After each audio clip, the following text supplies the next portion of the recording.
धरहराको पुनर्निर्माण कार्य सम्पन्न भएको छ र आज पुनर्निर्मित भव्य धरहराको यस ठाउँमा उद्घाटन भएको छ।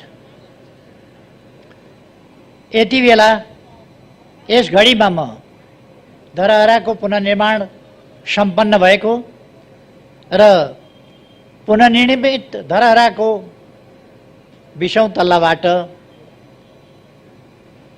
पुष्पवृष्टि गरेर यसको उद्घाटन गर्न पाउँदा अत्यन्तै खुसी लागेको छ। यसका बाँकी कामहरू योसँग प्रत्यक्ष सम्बन्धित नभए पनि यसै आयोजनाभित्रका कामहरू सकेसम्म छिटै सफलतापूर्वक सम्पन्न गर्न म सम्बद्ध सबै पक्षहरूलाई, मित्रहरूलाई आग्रह गर्न चाहन्छु, आह्वान गर्न चाहन्छु। यो निर्माण गर्ने काममा डिजाइनका कामदेखि लिएर यसको हरेक पाइला पाइलामा निरीक्षण गर्ने कामदेखि लिएर यसको समग्र निरीक्षण सुपरिवेक्षणका कामहरू गर्दै यो सफलताका बिन्दुसम्म ल्याइ पुर्याउने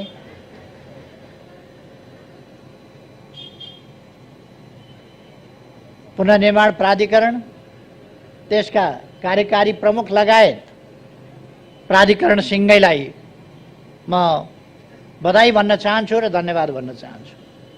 त्यसैगरी यसमा क्रियाशील रहनुहुने सम्पूर्ण इन्जिनियरहरू र अरू तमाम व्यक्तिहरू जसले दुःख मेहनत गरेर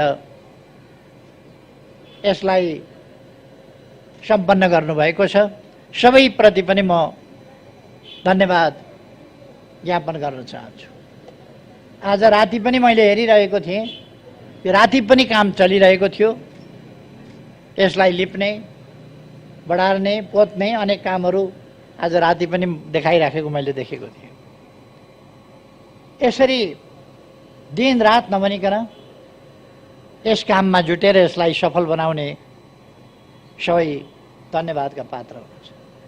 यस काममा सहयोग पुर्याउने महानगरपालिका र स्थानीय तहका, प्रदेशका स्थानीय तहका सम्पूर्ण जनप्रतिनिधिहरू, यहाँका माननीय सांसद सबैलाई पनि म धन्यवाद भन्न चाहन्छु। उहाँहरूले अत्यन्तै राम्रो सकारात्मक योगदान गर्नुभएको छ। यो एउटा अत्यन्तै महत्त्वपूर्ण ऐतिहासिक काम हो। हाम्रो इतिहास, हाम्रो गौरव, यो गौरवको रूपमा नै यहाँ स्थापना गरिएको थियो र यस गौरवलाई प्रकृतिले पटक पटक ध्वस्त बनायो।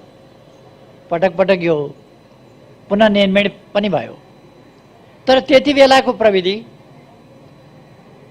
त्यस्तै प्रकारको थियो र हामीले देखिहाल्यौँ। 72 साल वैशाख 12 गते एउटा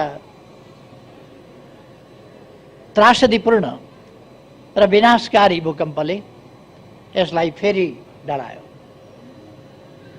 अघि नै हामीले सुन्यौँ, यस सन्दर्भमा यो ढल्नुसँगै लगभग 5 दर्जन मानिसहरूको ज्यान गएको छ।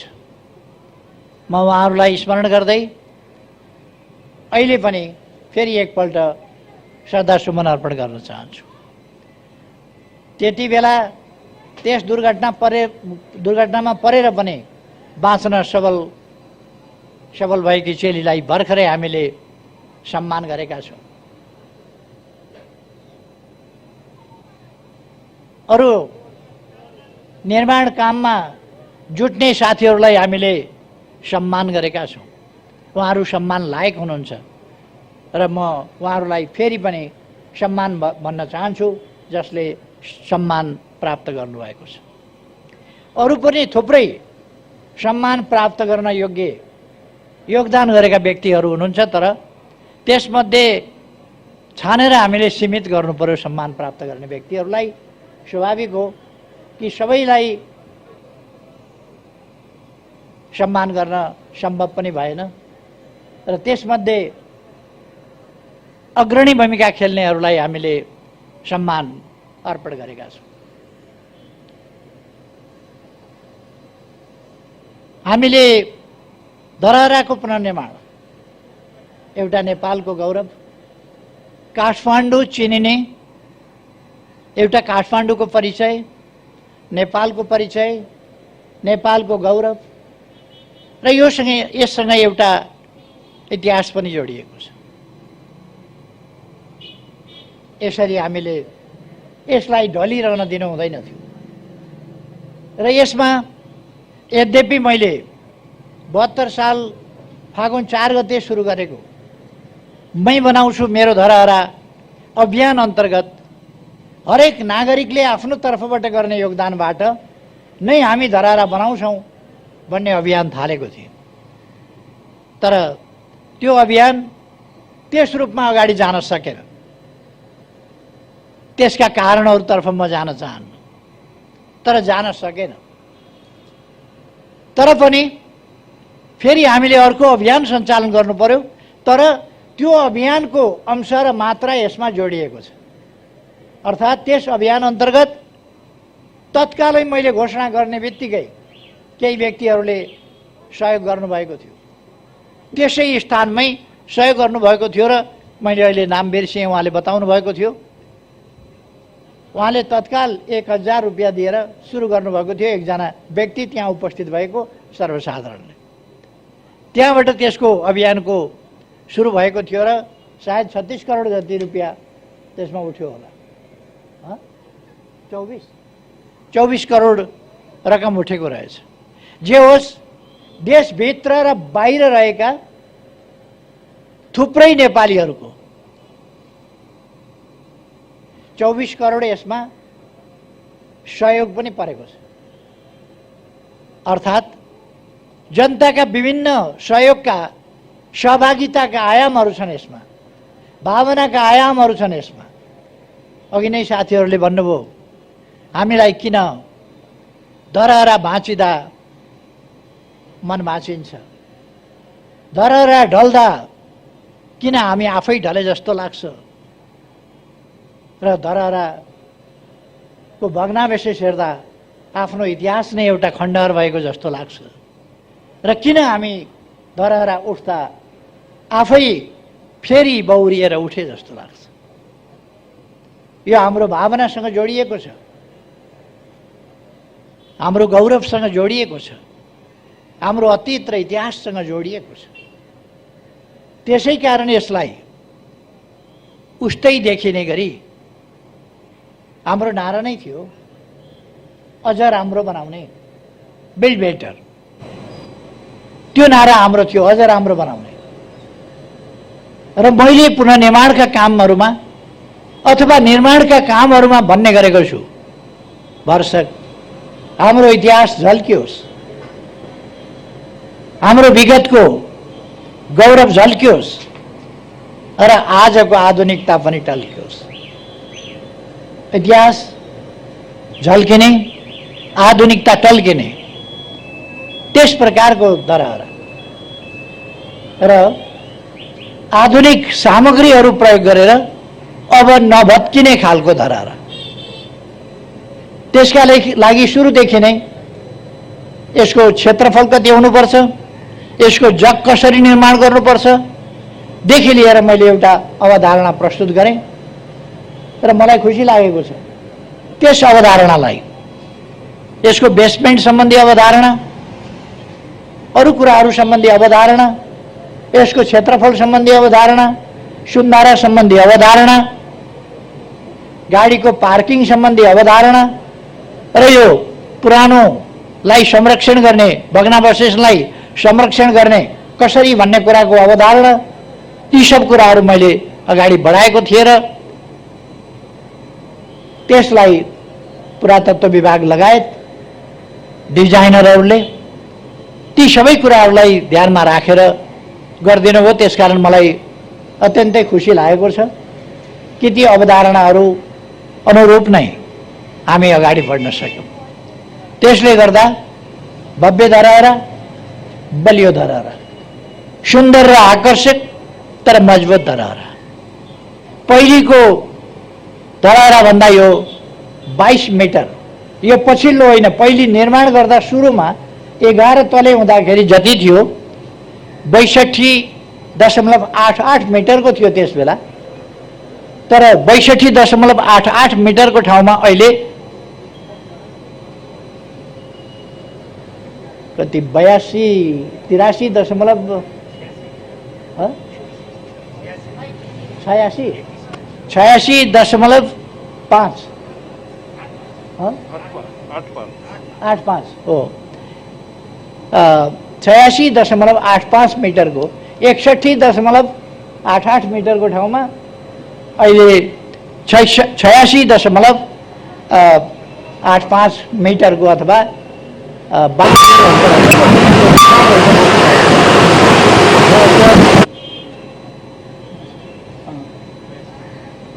जे होस्, पहिलेको भन्दा 24-25 मिटर अल्गो रहेछ र मजबुत छ यो। यसको जग, यसको बनावट, यसमा प्रयुक्त मेटेरियल सबै हिसाबले यो मजबुत छ। यो खुसीको कुरा हो। यससँगै हामीले अरू थुप्रै निर्माणका काम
भाइ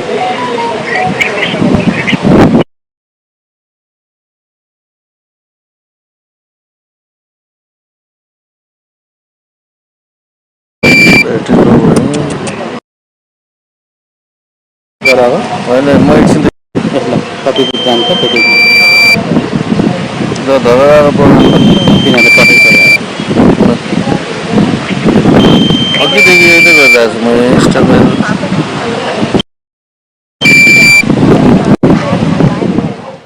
यो अवधि रह्यो, यी 3 वर्षहरूको अवधि रह्यो। यो अवधि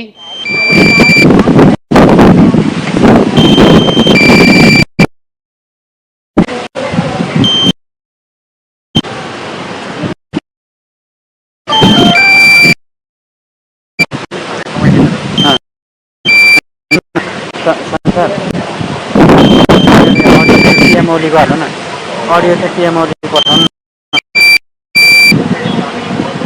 गएको वर्ष पूर्ण रूपमा हामी कोभिड-19बाट हाम्रो सामाजिक जनजीवन, हाम्रो अर्थतन्त्र र हाम्रा विकास निर्माणका काम, पुनर्निर्माणका कामहरूमा समेत गत वर्ष प्रतिकूल असर पर्यो। तर पनि हामीले हिम्मत हारेनौँ। कोभिडकै बीचमा कामलाई तीव्रता दियौँ। रानी पोखरी निर्माण भयो, अरू कामहरू सम्पन्न भए, धरहरा सम्पन्न भयो कोभिडकै बीचमा। अर्थात् कोभिड भयो भनेर हामी निराश भएर बसेनौँ। कोभिडको सम्बन्धमा अपनाउनु पर्ने सतर्कता अपनाउँदै हामीले निर्माणका कामहरूलाई अगाडि बढायौँ। यति बेला म त्यस त्रासदीपूर्ण दुर्घटनाबाट नेपालभरिमा जुन क्षति भयो त्यो अत्यन्तै दुःखद छ। यहाँ क्षति भएको छ, धेरैको जीवन गएको छ। त्यस सन्दर्भमा यहाँ धरहरा ढलेकोबाट त्यससँग सम्बन्धित दुर्घटनामा जीवन गुमाएका परिवारहरूलाई यहाँ सिर्जना हुने जब अपर्च्युनिटिज, कामका अवसरहरू जो यससँग सम्बन्धित, यहाँ पार्किङ छ, यहाँ गार्डन छ, यहाँ अरू चिज छन्, यहाँ धरहरा छ, यसमा सिर्जना हुने अवसरहरू र यसले यहाँ हुनेमा प्राथमिकताका साथ जसको निधन भएको छ यहाँ तिनका परिवारहरूलाई एकजना परिवार कमसेकम एउटा सदस्यबाट एकजनालाई प्राथमिकताका साथ रोजगारी उपलब्ध गराइनेछ। र हामी बाँचेकाहरूलाई हामीले सम्मानित गरेका छौँ, सम्मानित गर्नेछौँ। जसलाई यहाँ पुग्दैन अथवा कामको प्रकृति मिल्दैन त्यस्तालाई अरू ठाउँमा पनि हामी अब उपरान्त धरहरा ढल्दैन त्यो सुनिश्चितता हामीले गरेका छौँ। त्यसकारण यो अन्तिमपल्ट धरहरा जुन ढल्यो त्यसबाट भएको क्षतिको सम्बन्धमा हामी अलिकति बढी संवेदनशील पनि छौँ र धरहराको मात्रै पुनर्निर्माण होइन, धरहराबाट जुन क्षति भयो त्यसको पनि पुनरुत्थान, त्यतापट्टि पनि हामीले ध्यान दिनेछौँ भन्ने कुरा म यहाँ राख्न चाहन्छु। अब म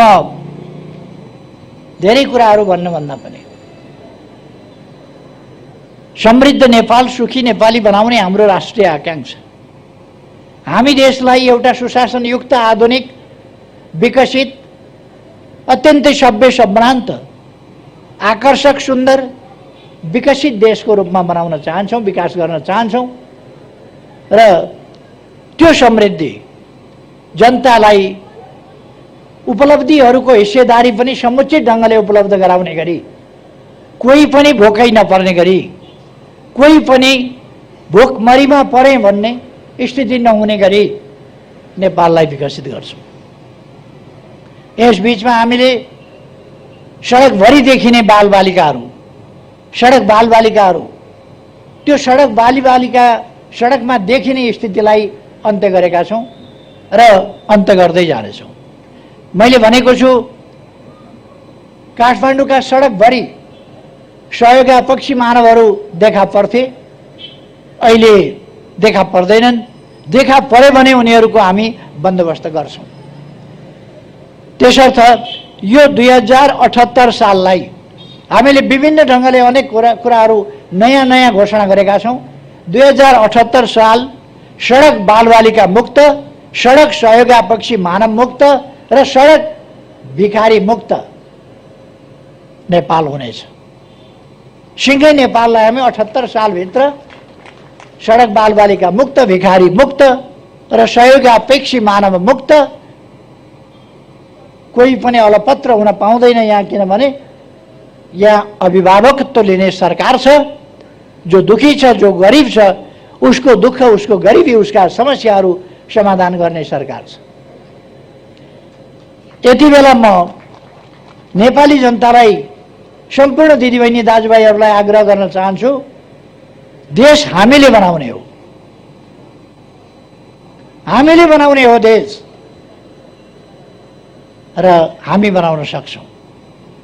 हामी सहयोगापेक्षी भएर बस्ने होइन, हामी कर्मठ भएर बस्ने हो। नेपाली जाति भिखमङ्गा हुन सक्दैन, दान गर्ने दाता जाति हो, भिखमङ्गा होइन। त्यसकारण यसलाई दाताको हैसियतमा उठाउन हामीले आफ्नो ठाउँबाट प्रयास गर्न जरुरी छ। हामीले हाम्रो देशलाई सम्पन्न र एउटा दाता राष्ट्रको रूपमा, अहिले त हामी दाता कहाँ भेटिएला भनेर सहयोगको अपेक्षा गर्ने अवस्थामा छौँ।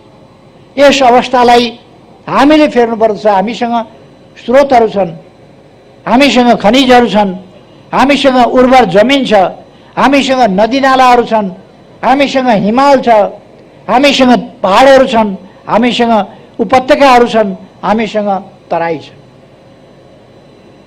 हामीसँग भौगोलिक विविधता छ, जैविक विविधता छ, वनस्पतीय विविधता छ। यो साधारण कुरो होइन। हामीले विविधता अनुरूपका उत्पादनहरू गर्न सक्छौँ। हामी खाद्य वस्तुहरूको उत्पादन, आवश्यक उपभोग्य सामग्रीहरूको उत्पादन गर्न सक्दछौँ। त्यसका लागि चाहिने कच्चा पदार्थ हामी आफ्नै देशमा पाएसम्म आफ्नै देशको उत्खनन गर्छौँ, प्रशोधन गर्छौँ र त्यसलाई कच्चा पदार्थको रूपमा अगाडि बढाउँछौँ। हामीले तेल खानीको अन्वेषण गरिरहेका छौँ। हामी फलाम खानीको अन्वेषण गरेर अब फलाम खानी सुरु गर्ने दिशामा अगाडि बढिरहेका छौँ। त्यसो गरेपछि हामीसँग आइरन एन्ड स्टिल, त्यसको लागि बाहिर जानु पर्दैन। हामी अरू अटोमोबाइल्स आदिका फ्याक्ट्रीहरू, इलेक्ट्रोनिक गुड्स, त्यसका निम्तिका सामग्रीहरू आफै उत्पादन गर्न सक्छौँ।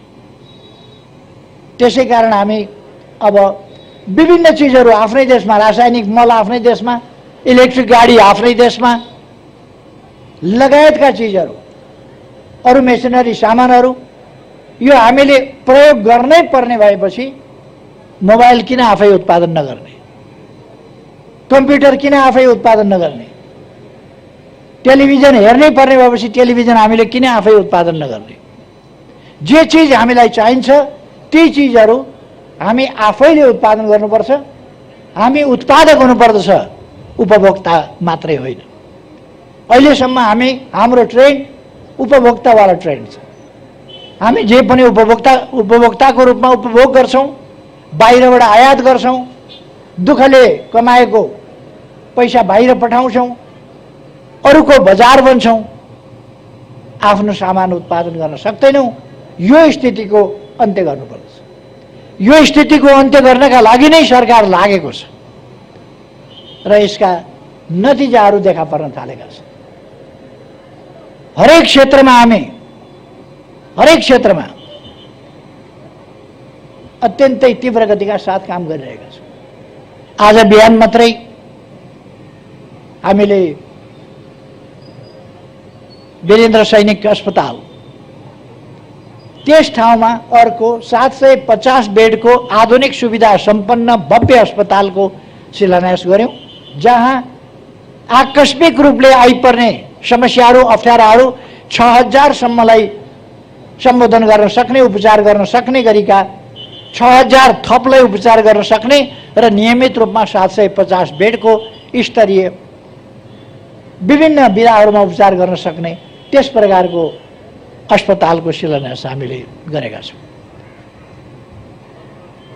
हामीले शिक्षाको क्षेत्रमा विश्वविद्यालयहरू, विद्यालयहरू, महाविद्यालयहरू, अरू विभिन्न निर्माणका कामहरू गरिरहेका छौँ। अस्ति भर्खर मात्रै हामीले 6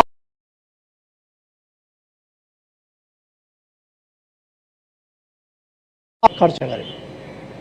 अस्ति भर्खर मात्रै हामीले हरेक पालिकामा पुग्ने गरी कमसेकम हरेक पालिकामा पुगुन् त्यसरी 396वटा अस्पतालहरू निर्माण सुरु गरेका छौँ। साना अस्पतालहरू, खास गरी 5 शय्यादेखि 10 र 15 शय्याका अस्पतालहरू, ताकि ती प्रारम्भिक सुविधाहरू, प्राथमिक उपचारका सुविधाहरू आदि कुराहरू ती ठाउँहरूमा पुगुन्, डाक्टर सहितको सुविधा त्यहाँ उपलब्ध हुन सकोस्। यसका लागि हामीले कामहरू सुरु गरेका छौँ। अहिले हामीले गरेका विकासका कामहरू, हामीले गरेका नयाँ नयाँ कुराहरू, नयाँ नयाँ चिजहरू के हामीले गर्यौँ त्यो सबैको फेरिस्त अहिले म यहाँ प्रस्तुत गर्न लागिरहेको छैन। तर हामी एउटा मात्रै होइन, एक क्षेत्रमा मात्रै होइन, अनेक क्षेत्रमा बाटा घाटा, पुल, पूर्वाधार, विद्युत, खानेपानी, यहाँहरूलाई थाहा छ अहिले काठमाडौँमा 17 करोड लिटर मेलम्चीको पानी सप्लाई हुने गरेको छ र हामीले यस बीचमा छिटोभन्दा छिटो काठमाडौँमा मेलम्चीको पानी ल्याइपुर्याउन, धारा धारामा बाँड्नका लागि धेरै मेहनत गर्नु पर्यो र त्यसको फलस्वरूप काठमाडौँमा पानी वितरण भएको छ। मान्छेहरूले भयावह चित्रण गर्ने गर्थे। मेलम्चीको पानी आउने बित्तिकै भयावह स्थिति हुनेछ, ठुला दुर्घटना हुनेछन्, पाइपहरू पटापट फुट्नेछन्, अनेकतिरबाट भयावह स्थिति सिर्जना हुनेछ आदि इत्यादि आतंक मान्छेहरूलाई यस्तो पारिदिएको थियो कि वर्षक मेलम्चीको पानी नआए हुन्थ्यो कि क्या हो, मेलम्चीको पानी आयो भने त विनाश गर्छ कि क्या हो, कुनै विनाश गर्दैन। त्यो सबै हेरेर आकलन गरेर त्यसको परीक्षण गरेर प्रयोग गरेर अनि मात्रै वितरण गरिएको छ। अब थप आयोजनाहरू हामी यारी र लार्केबाट 17 करोड लिटरका 2टा थप आयोजनाहरू छिटै प्रारम्भ गर्दैछौँ।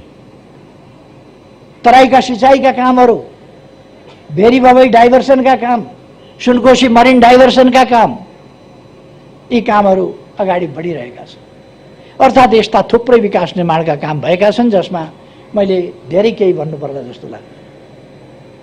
त्यसकारण आज यो धरहरा, पुनर्निर्मित धरहरा उद्घाटन गरेर धरहराको फेदमा हामी, पुनर्निर्मित धरहरा, भव्य धरहराको फेदमा हामी यो कार्यक्रम मनाइरहेका छौँ। यति बेला म काठमाडौँवासी र सम्पूर्ण नेपाली दाजुभाइ दिदीबहिनीहरूको जुन गर्वानुभूति छ, खुसियाली छ, त्यसमा सरिक हुन चाहन्छु। आज अवश्य नै काठमाडौँवासीहरूले यस खुसियालीमा दीपावली गर्नुहुनेछ भन्ने मैले विश्वास लिएको छु। कमसेकम हामी आफ्ना घरमा दीपावली गर्न सक्छौँ। दीपावली गरौँ भन्ने आग्रह गर्न चाहन्छु। यो खुसीको क्षण हो। आज अर्को एउटा ऐतिहासिक दिन हो। दरबार हत्याकाण्डपछि फेरि बनेको निरङ्कुश राजतन्त्र, त्यसले जनताका अधिकारहरू खोसेर एउटा निरङ्कुश अन्धकार युगतिर नेपाललाई फर्काउन खोजेको थियो। नेका सचेत प्रयासले आजकै दिन 15 वर्ष अगाडि 38 साल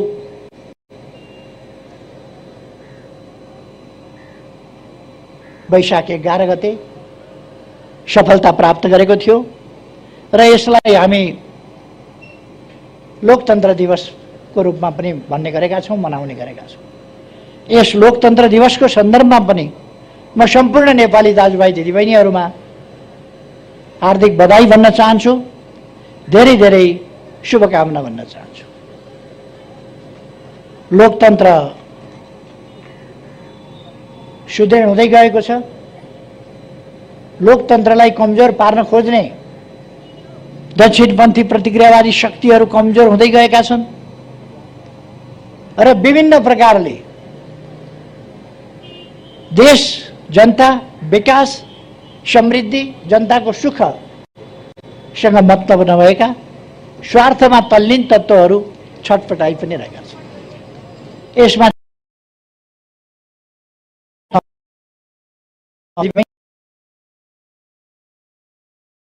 समृद्ध बनाउने हो र नेपाली जनतालाई सुखी बनाउने हो। यसका निम्ति आफ्ना ठाउँबाट हामी इमान्दारिताका साथ जुटौँ।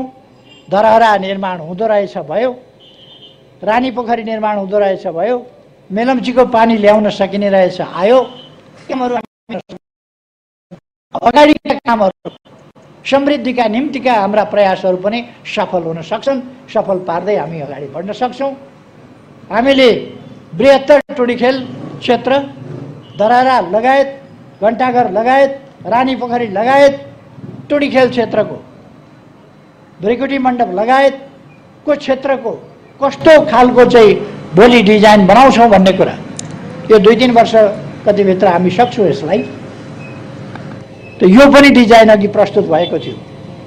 म खुसी व्यक्त गर्न चाहन्छु र यो सन्देश पनि खुसीको दिन भन्न चाहन्छु कि काठमाडौँ एउटा नयाँ स्वरूपमा विश्वका मानिसहरूलाई आउँ भ्रमण गरौँ काठमाडौँ जस्तो लाग्ने गरी र फर्किँदाखेरि एकपल्ट भ्रमण गर्नु काफी छैन, फेरि आउनुपर्छ भन्ने एउटा आउटगोइङ भिजिटर भने